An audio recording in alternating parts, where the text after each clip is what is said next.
Hey everyone, welcome to our channel.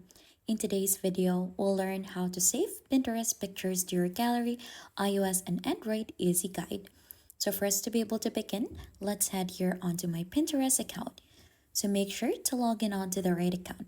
So as you can see, I'm currently onto my Pinterest account already, and this method actually works on both iOS and Android. So what we need to do in here is we'll just need to go ahead and choose in a photo or a picture that we want to save onto our device. So for example, I want to save this photo in here. So if you've noticed here onto the bottom part, there's three dots. And there should be an option for you to go ahead and save this specific photo.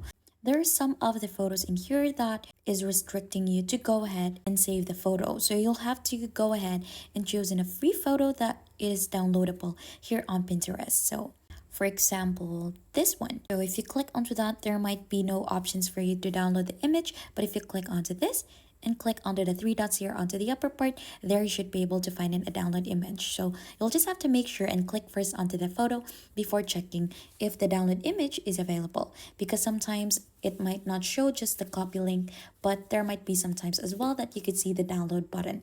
So click onto download image, and then right after, just wait for this one to be downloaded. So as you can see, it will be saved onto your device, and it will also prompt you to save or share this. So there are different options. Just go ahead and choose which one you prefer. And that is how to save Pinterest pictures to your gallery, iOS and Android easy guide. And if you think this has been helpful, don't forget to hit the like, subscribe, and we'll see you on to our next video.